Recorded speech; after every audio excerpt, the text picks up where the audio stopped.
Hello, I see. I am Daniel Hi. Kellogg, and I'm the president of Young Concert Artists. I'm here with cellist Jonathan Swensen, and we will be interviewing him today.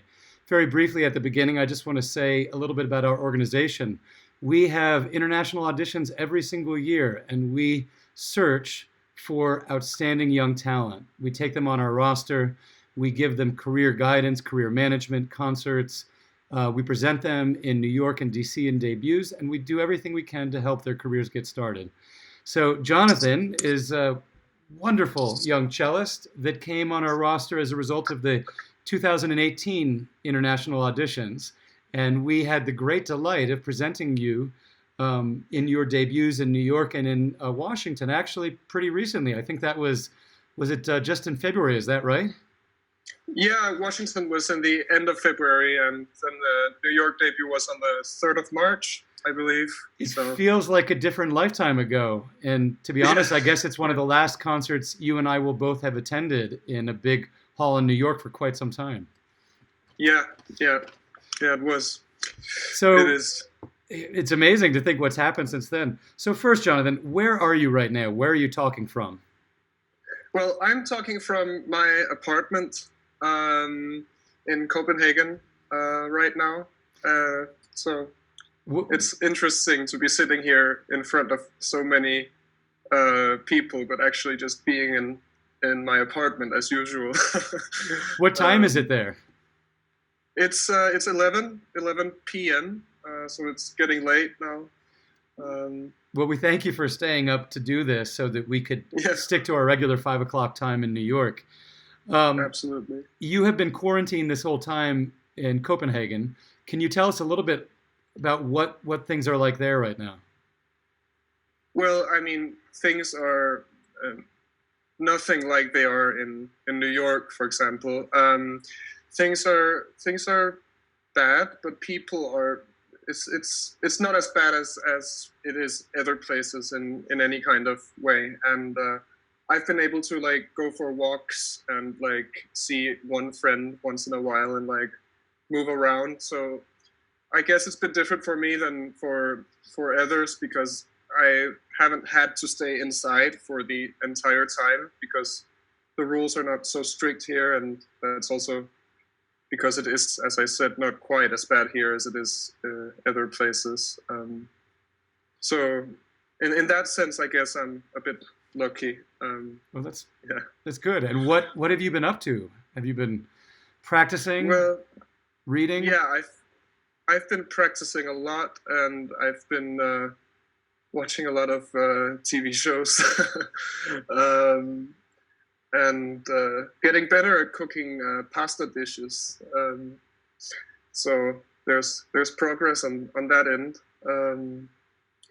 Yeah, and right now I'm quite exhausted. My head is very filled with music because I'm practicing a lot of Bach these days. Well, then we should get right into it. I know that part of why we scheduled this conversation today is because you've been working overtime for a very special project which will begin next week. Tell us all about it. Okay. Well, the thought occurred to me like 3 or 4 weeks ago that it was quite sad that we were not able to listen to any real live concerts anymore. And I was thinking, what can we do about that? And then I thought a bit longer and came to the conclusion that, I mean, in Denmark, it is allowed to be 10 people gathered in one space. So then I considered the possibilities of making some a more kind of personal concert in a way, where I would be playing in a bigger venue, but for only 8 people in the audiences, and make a series of those concerts so that a certain amount of people would be able to come and listen. Hopefully, the people that has really really missed listening to a live concerts are the ones that has bought tickets. That's what I'm guessing anyway. So it's going to be 4 concerts in a row from next Monday until Thursday. Or no, sorry, that's 8 concerts, 2 a day, half-hour programs of one of the Bach suites and a contemporary piece, either by Ligeti or Khachaturian. So, Um, So let me interrupt just so we can catch up on some of the things you've been telling us. You have actually been able to sell some tickets. Are you sold out for these concerts? It's actually gone much quicker than I expected. It's my friend. She's helping me with promoting it in Copenhagen, and I believe we only have like 4 tickets left now. And we had 64 to begin with, and that's the course of around 24 hours. So it's That's quite right. amazing. Well, I think you are right that people are hungry for live music, and you're Yeah. limiting the seats. So each day you're doing both the same program twice. One at, Yeah. if we go by New York time, one at 12 o'clock and one at 1 p.m. And Yes. so it'll be a totally different crowd each time. Are you actually intentionally sitting people so that they're spread out? Do they get to sort of pick wherever they want to be? Yeah. I mean, it's a big venue. It's not like it's not a small. It's not a huge venue, but it's a big enough venue for people to be able to sit like 2 meters away from each other. And I'll have this what do you call it, the hand Disinfectant, disinfectant. yeah. Yeah, exactly. I'll have that by the entrance so that people can feel as safe as possible when listening to the concert. That's fantastic. Yeah. It's a fascinating thing that people are obviously sharing music by playing from their living room where they may have no audience. Maybe you'll have one person there, but you've actually found a way to gather a small audience. And even though it's a large space with a small audience, it's going to capture that intensity, that specialness of playing before live people. Yes, that's what I'm hoping, and that's also why I did it. I was hoping that also through the live streams there would come a different feeling from this live way of playing, and also I'm hoping in a way that the audience, the people who will actually be listening, will feel a bit closer to the music in the sense that they're one of the very few people in there listening, and it will. I don't know. I hope it will, especially with Bach, which has like a very special feeling to it when playing for few people. I always thought, compared to a huge hall, it's like it feels like it's a bit more meant for smaller gatherings of people. So I'm really excited about it. I think it's a fantastic idea, and I think it probably is the future of concerts, even in the United States for the next few months, is finding a venue where the acoustics are nice, the setting is nice, inviting a small audience, making sure that people are safe and have enough distance, but you're capturing some of that energy that is very hard to duplicate when you're playing by yourself from your apartment. So Yeah, congratulations on pulling together this rather large project. And I know that thank you. you're playing essentially 4 programs twice each, so 8 small concerts. And we know that the violin channel will be streaming the second concert on May 5th. And people can find it on the Violin Channel Facebook page or the Young Concert Artist Facebook page at 12 p.m. New York time.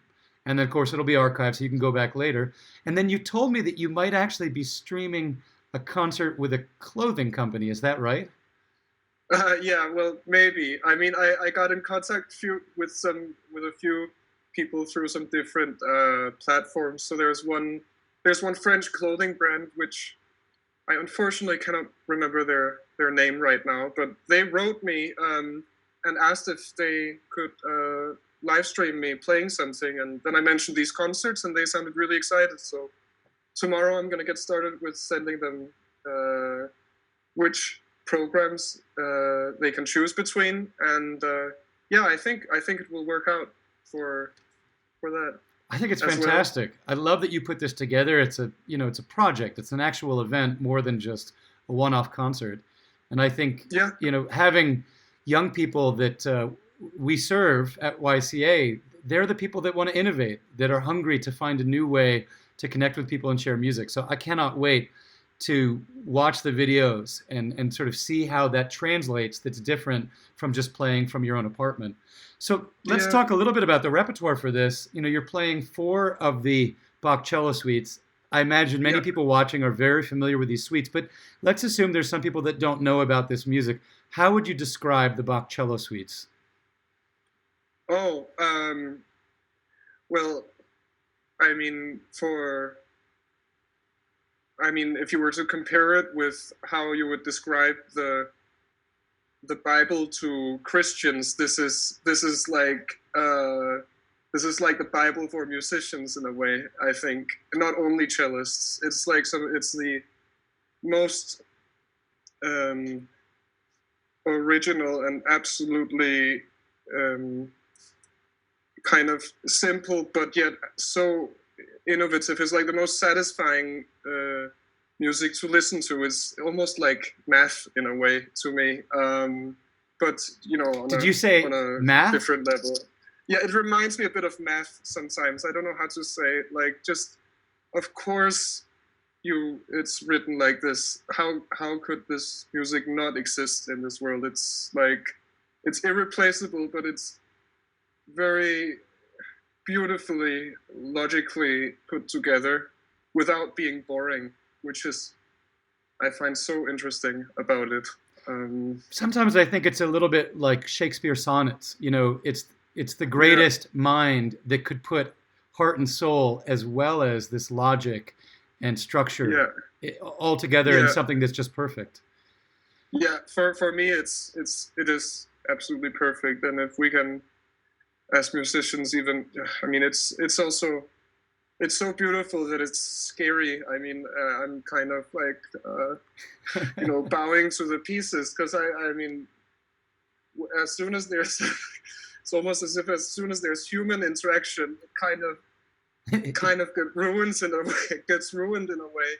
But I mean, we cannot not play the music because it needs to be played. So yeah, all we can do is our absolute best, I guess, with it, and really see what's possible and what codes there is behind these very simple notes. I mean, there's nothing written either in the Bach suites. There is not a piano or a forte. Right, no dynamics or expressive marks. Yeah, it's from so many hundreds of years ago. So it's really, really interesting to get into, I think. So if people don't know this body of music, it really is some of the greatest music ever written.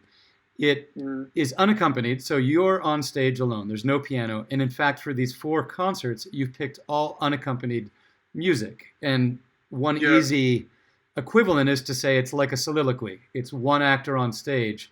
So there's no break. There's no pause. There's no moment where you hand off the phrase to somebody else. What is the challenge of playing unaccompanied music? And do you prefer that than when you're playing with a pianist as a collaborator, or how do you feel about it? Well, I mean, I really enjoy both. I have to say I love playing together with people as well, and that's something I really miss, because if you feel like you're losing something, then often the other person can like give you a new type of energy, and you're like, oh, I didn't hear that in the rehearsals or something when you're sitting on stage, and then you react. But this is also, I think the difficult thing when playing completely alone is, for me anyway, to really remember to breathe and not get into this kind of fanatic state of mind where I'm just kind of going for survival in a way. And in Bach, of course, it's more important than it's very important to breathe in this music. So in a way, there is many breaks. I mean, even though you're the soloist, luckily there are movements, and it's not all in one. But the most challenging thing is to get out of your own head, and I think, and to really try to enjoy and really listen as if you're not, only you, but you're also something above you in a way, kind of watching down and helping yourself create some kind of an overview, which is also important in the practice room. Yes. Sorry, let me ask about that further. Would you say that you're trying to both embody the performer and the audience at the same time? I mean, you're trying to see the piece from a distance or hear it from a distance while you're also playing it?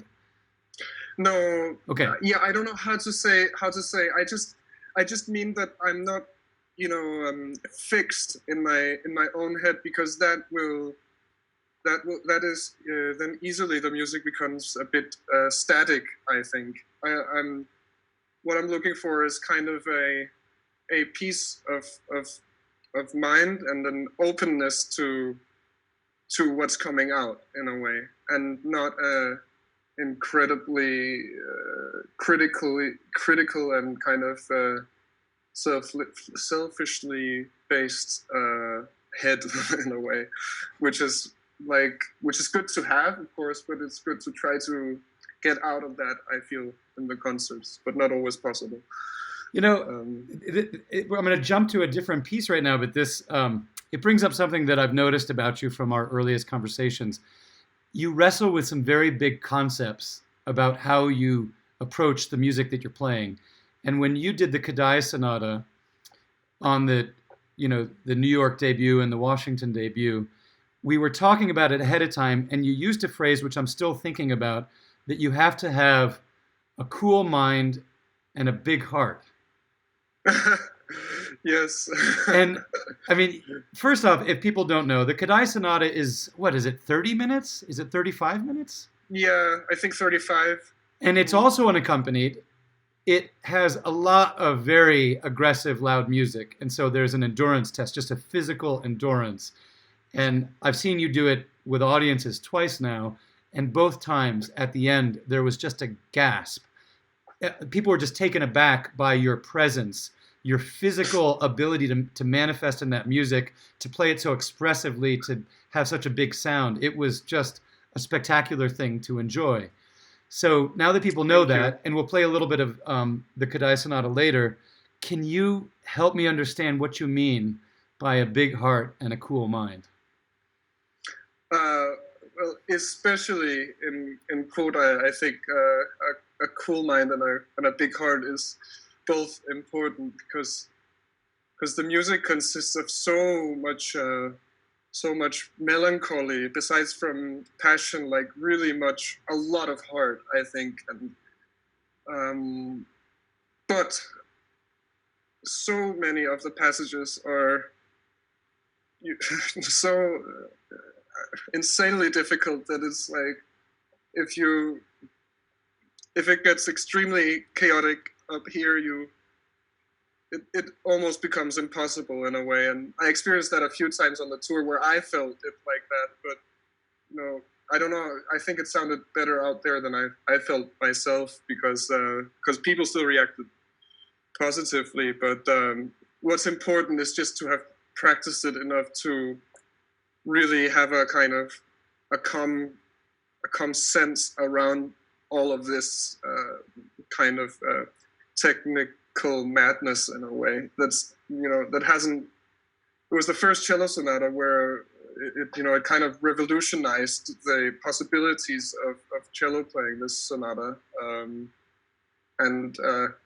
and still, I mean, I think still does in a way. It's absolutely genius. And yeah, it's about the melancholy and the big heart inside, and really giving out, but at the same time knowing there's still 27 minutes to go, and you've only played for 3 minutes so far. So not to tense up too much, and these kind of things. They talk about the sort of being in the moment or some sort of a Zen state. I think when you play these pieces, and of course you played it on the same program with the Frog Sonata, which is also a substantial piece with great demands. Yeah. You really are able, however you get there when you're on stage, you're able to just be fully present and really push the bounds of your own endurance and your own expressivity. With a big program like that, so a program that has the Kadai and the Franc on it, how do you prepare for that on the day of a concert? Well, that's a good question. I don't really have a clear routine yet on the day of a concert, which might be a good idea, because some days of a concert I'm easily panicking. But no, I mean, I like to really try to take it easy on the day of the concert, and if I'm practicing, not practice on full intensity level, but really just very easygoing, just slowly doing some passages and like maybe quickly playing a few minutes of each movement with the pianist, and then going back in and kind of trying to kind of get into the state of getting ready. Yeah.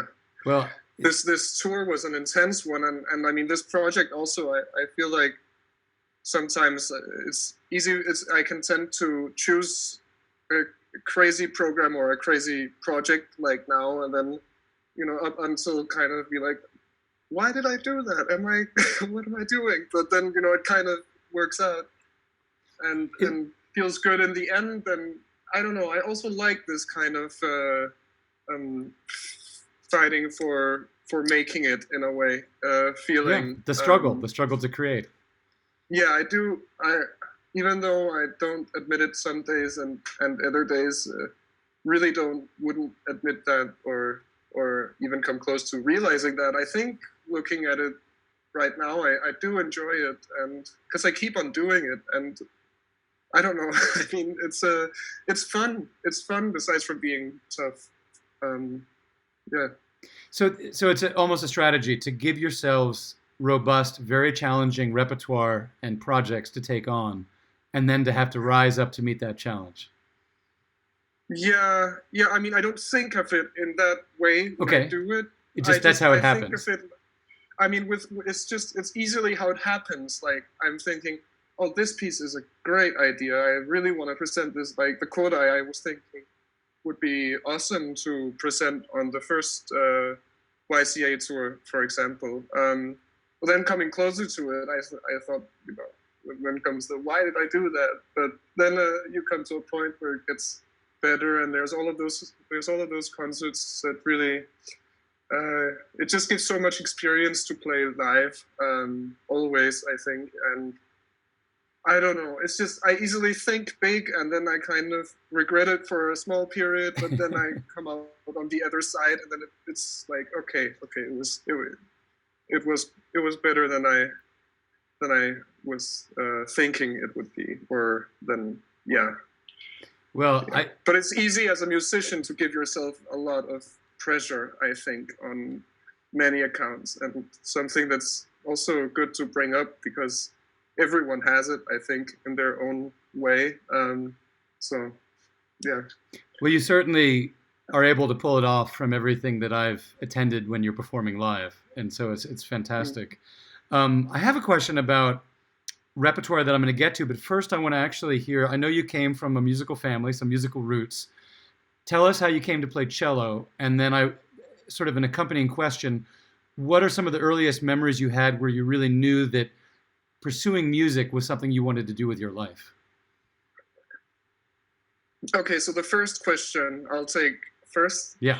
I grew up in a family of my mom and dad, who are both violinists, and my dad is a conductor as well. My mom is now a freelance violinist in many of the orchestras in Denmark, in the Royal Opera and Copenhagen Philharmonic and other places. And she used to be in the opera full time, but then she got me and stopped doing that. And then my little brother is a violist, and my uncle, he's a oboe player, and my older brother, he writes literature. But it's, except for my older brother, I think it's basically all musicians. Also my grandparents, from my dad's side anyway. So did you start playing cello simply because somebody put an instrument into your hands and that's what everybody did, is play instruments? No, not really. I wanted to play the cello from very young, but I didn't feel like I could rise up to the challenge of perhaps having to practice every day until I was like 7, turning 8 years old. So like right before turning 8, I really started. I got a cello and I started playing. But before that, it was an idea of mine for like 3 years, I think. I think from I was like 4 or 5, it was like I found the cello really interesting and attractive to start getting into. Yeah. Okay, so you told me that the Elgar Concerto has a great personal meaning to you, and that Yeah. connected with you. Yeah, so tell me about that. Yeah, sure. I'd also like to add that it was also because both my parents were violinists, and So picking I the didn't cello. want to play the violin. I wanted to play something I thought was cooler, which Okay. was the cello. Okay. It was deeper. It has more body. I felt back then, especially. And yeah, the Elgar Cello Concerto is one of the reasons why the cello became so attractive to me. I was listening to it with Jacqueline Dupre a lot. The Mhm. very famous recording from I was like 3 or 4 years old, and I just remember so clearly, especially the second movement, the beginning. It starts with these pizzicatos and the cello, and then suddenly the orchestra just goes, very fast and with a big crescendo up to a kind of a pop in a way. And I would replay this like so many times and have a mattress ready by a chair, and just every time the pop came, I would try to land on my back on the mattress from the chair with a jump right on that. And I would do that like 100 times sometimes, just because it was like, for some reason, the most fun thing in the world to do for me. And then I heard it later on with Ralph Kirschbaum and my father actually conducting. And that was also before I started playing the cello, but I just remember just absolutely loving it and hearing it live, and also with an amazing cellist like Ralph. I just remember the feeling, and it's just a piece that has always been there somehow, and it's something I love playing. And the one time I did play it, it was the most overwhelming personal experience of a concert I ever had. So I don't think it's something I would want to play all the time either, because it's almost too much in a way. Like there's almost too much connected with it. But I it's a piece I don't think I will ever stop loving that piece. I know that there's a recording on YouTube of you playing it, and I think somebody from the YCA staff is going to put a link up, and we invite people after the interview to please check it out, and I need to watch that. You mentioned Ralph Kirschbaum and Jacqueline Dupre, and we lost a great cellist this week, Lynn Harrell. Who are some of your cello heroes? Who are some of my cello heroes? Yeah. Well, I mean, Lynn I was a huge admirer of his playing. Unfortunately, I never got to meet him. Yeah, but otherwise, I love Yo-Yo Ma. I adore Ralph also Ralph Kirschbaum, but I adore Rostropovich. He's like my since I was very young, he was I worshipped him. And then I got into Shafran for a period, then Shafran, and to go on to a completely different place of a type of cellist. I really like Anna Bilsma as well. It's like, yeah, and Stephen Isilis I admire very much as well, and love hearing him play. There's many great cellists out there, especially now. Is like exploding in the amount of good cellists there is in the world and at the moment. So it's difficult to choose, but I kind of lean into the the older generations a lot. I listen to a lot of the old stuff. I also like Pablo Casals a lot. Yeah. Well, that's great. We were talking about the Elgar, and then I mentioned that you'd done the Kadai Sonata, the Frog Sonata. You're playing 4 Bach cello suites next week. You're also doing a piece by Khachaturian, and then the Ligeti Sonata, which comes from early in his output. So I don't know that I could describe what makes a perfect piece of music for Jonathan Swensen. How do you decide what you're going to program, what you're going to play, what you're going to bring to an audience on stage? Um, well, I mean, right now it was kind of simple, practically speaking, because there's not, it's difficult to arrange chamber music right now in these times. So I had to choose a solo program. I didn't really want to start on going through Kadai again because it was so recent and so many times and so many notes and so many notes. Yeah, so I felt like I since the quarantine started, I already before knowing about this project, I was playing Bach every day, like many cellists and musicians out there, and getting more and more into his music, so peace-giving, and that was definitely something I wanted to try and share with people. This peace that music can give, and real love and inspiration. And I feel like Bach is very much about being inspired. It's very difficult to play Bach if you're in a very bad mood.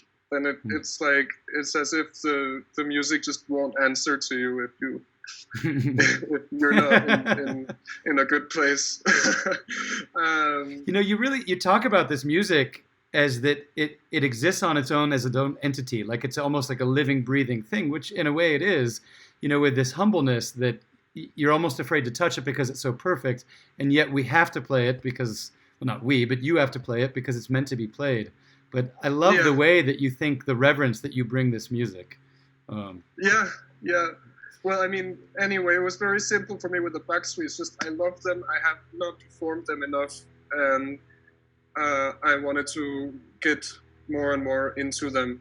So that was the reason. And then I felt that it would be fun also to have a piece that was, on the complete other side of expression, and just speed up like 300 years ahead and play Ligeti. Something like Ligeti or Hagiture. And what is funny, I think one thing that is interesting and funny is that there's a huge gap in solo cello music between, I think it's Bach, and then I'm not sure what came, but very late. There was nothing in the Romantic period of what I know of that was written for solo cello, and neither in the Classical period. So there was hundreds of years where there wasn't anything, and I don't know if it was because people saw the Bach suites as like, oh, I could never, never touch that. Right. Yeah, I could never do something like that for solo cello. So I don't know. I just thought it was. I think it's an interesting thing that there was so many 100 years between the repertoire written for solo cello.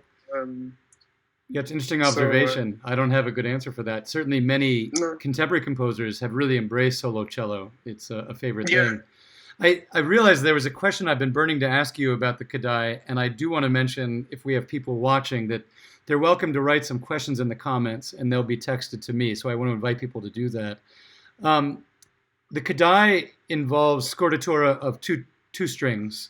The lowest two strings are tuned down a half step, so it's a B and F sharp, and it creates a very interesting sound for the cello, and it's a very defining aspect of that piece and how that piece works and how it sounds. And there's lots of chords, lots of use of open strings. I am a string player, very, very bad one, never had to do a lot of scordatura.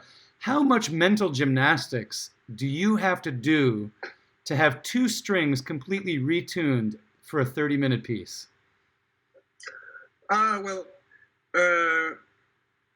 I mean, it's more in the practicing and the performance, getting used to it, because you really need to prepare the fact that it is different, with the scordatura, because the sheet music, it stands, it's written as if, this is going to get very nerdy.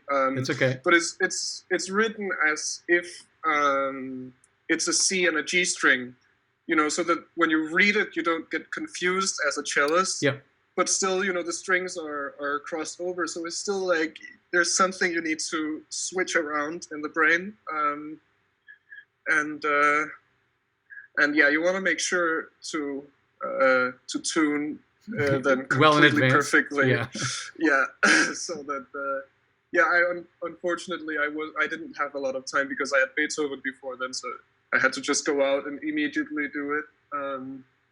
And sometimes that can be very irritating if they're the least bit off. So you can just you can really feel it. And I think the cello reacts easier to going out of tune after you've tuned it with a scoratura compared to with normal strings. Anyway, it's done that more with me with the scoratura than with playing Frog Sonata, for example.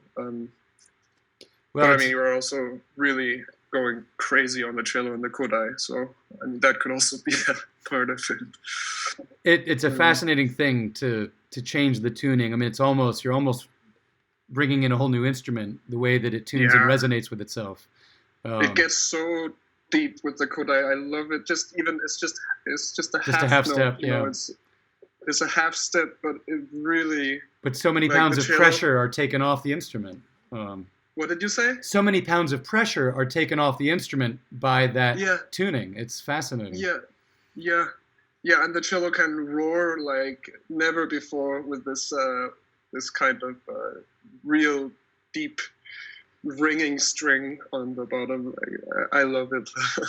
So while we're waiting for some questions to come in, I want to balance the very nerdy question that we just explored with some more relevant contemporary stuff. What are you binge watching on TV right now?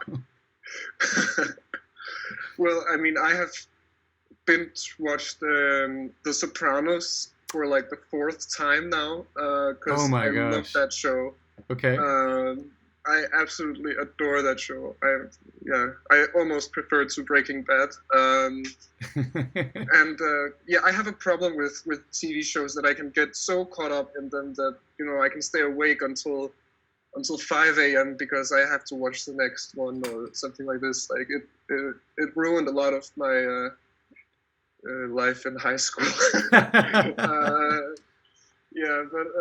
I've been watching a lot of The Sopranos and what else? Better Call Saul, because there's new episodes coming. It's the Breaking Bad tie-in, right? Yeah. So I just finished season 5. I don't know if the whole thing is out in the States yet, but that was great as well. I thought that was awesome. I like Saul. And then I watched a bit of this Afterlife on Netflix by Ricky Gervais, but that was mildly depressing, so I tried to stop watching that too much. All right, that's a pretty good list. I did have a question that came in from one of our staff. They said that they thought you might have an anecdote about your YCA audition, that you had to come back to the hall a couple of times. Oh, my first audition, you mean? I don't know. Well, I mean, there was a funny thing with the chairs anyway. We walked in and we bowed, me and Carlos, and I was sitting down and the chair was too low, so we had to switch a row like before starting, which was nice because it kind of broke the intensely formal feeling that there is around an audition like that. The audience laughed a lot and it kind of loosened up in a way also inside of me, and made it feel maybe a bit more human, which was fun and nice. Oh, I see there's another question. Hold on. So I'm getting somebody from the violin channel says, what type of strings do you use? Well, on the tour I was experimenting a lot with many different kinds, but my go-to would be Larsen on the top, and on the A and the D string, and on the C and the G string would be, I believe it's Repertoire strings. Yeah. Okay. Yeah. Very technical question. I remember that I wanted to make sure you got a chance to say you're moving this summer, presumably, right? Yes, hopefully it all works out. Where are you going? I'm going to Boston. I'm going to be studying with Mr. Lawrence Lesser next year, who I can't wait to study with. yeah, I miss lessons so much. It's one of the things I miss the most in these periods. I think I love the guidance of a master, and I find it so helpful meeting someone many years older than yourself with a lot more experience and much more knowledge. Like really seeing who you are and helping you grow as in the most organic fashion. Are you excited about Boston? Yes, yeah. Also, I'm excited about Boston. I'm going to be able to see my American family much more. So I have cousins, and in California, it's a bit far away, but it's still easier than Copenhagen. And I have my grandparents in New York, and my brother in New York as well. So yeah, I'm really looking forward. And I hear and I see it's an amazing environment from everyone I asked. I'm starting in the New England Conservatory, and yeah, I'm really, I have high hopes, and doing, yeah, I just feel very optimistic around it. Well, we're excited to have you come to the States, and certainly in the YCA office, we love the idea that Boston is a simple train ride down to New York, because we would love to see Yeah. you more often. Yeah. Here's a question that came in. Are you doing some Radiohead covers on the cello? I just did one. You did one, okay. I did one, which I put out, but yeah, in the beginning of the quarantine, where I was just doing things, you know, because I wanted to, which was wonderful. It was so long time ago since, you know, and it reminded me of the things that, you know, people have to do. It's actually also because they want to. So it was very, very good at the beginning of the quarantine. It helped me with some things. Yeah, I was playing a lot. I was playing along with Beatles songs and a Danish pop singer who recently died called Kim Larsen. I played some of his songs. You know, just you know, because I hear the melodies and then I play along with the melodies, and it's really fun. And try to maybe improvise a little bit, but I never got into that properly. And then Radiohead as well. I always loved Radiohead, so I did the Paranoid Android by them. And if we want to hear this, we can find it on your Instagram page? Yeah. I mean, just 1 minute. That's enough. We'll check it out. Yeah, I think it's a fun minute. So, yeah, to anyone interested, you can find both Radiohead, Kim Larsen, and the Beatles there. So it's actually something that's fascinating, that at the beginning of the quarantine, you just sort of took some time to play, to explore, to have no pressure in what you were doing.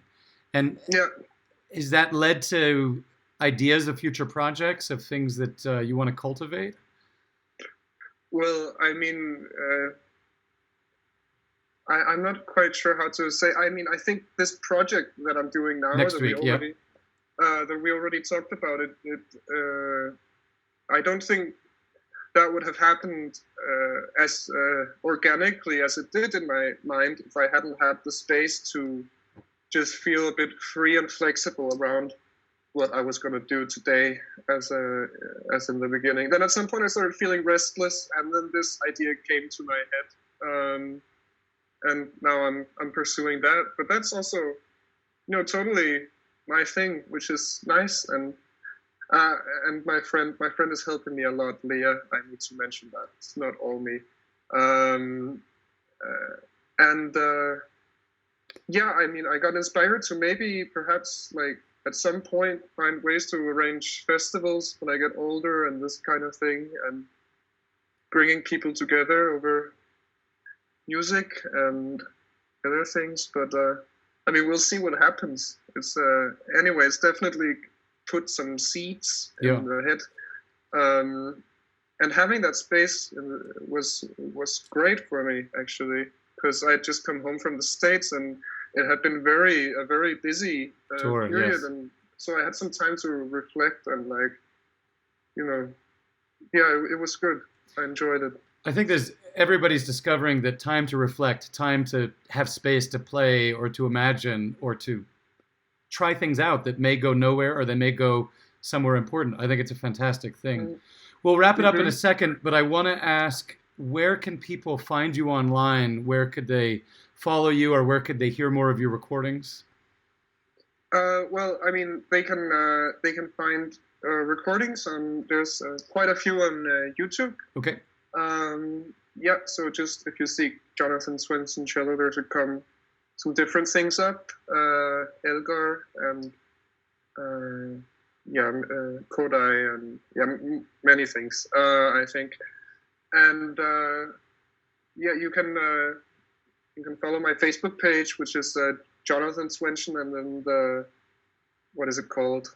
The small dash, and then there's this cellist afterwards. And then I have a Instagram, and I have an Instagram as well, which people can follow if they want to. So in a minute, we're going to wrap up by playing 2 clips of your performance videos. I want to mention that, I just got a text. Oh, ask for handles. What's your Instagram handle and your YouTube handle? Do you know it? Handle? Is that that's like name? What the, yeah. Oh, I see.